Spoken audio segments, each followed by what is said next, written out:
खालच्या मानेने कत्तलखान्यात जाणाऱ्या मेंढरांच्या माना कोणीही सहज कापतं. खालच्या मानेने कत्तलखान्यात जाणाऱ्या मेंढरांच्या माना कोणीही सहज कापतं. पण नुसतं मागं वळून पाहणाऱ्या सिंहाच्या जवळपास जाण्याची कोणाची हिंमत होत नाही. त्याच्या डरकाळीने सारं रान कसं थरारून जातं. सिंहासारखे शूर व्हा असा ज्वलंत स्वाभिमान डॉक्टर बाबासाहेब आंबेडकरांनी आम्हाला दिला. अरे 100 वर्ष शेळी बनून जगण्यापेक्षा एक दिवस वाघ म्हणून जगा. किती वर्ष जगलात यापेक्षा कसे जगलात याला फार महत्व आहे.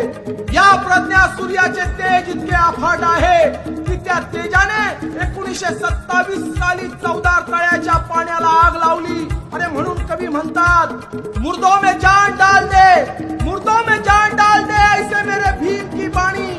इसके आगे मैं क्या कहूँ, उन्होंने अच्छे अच्छे को पिलाया है पानी.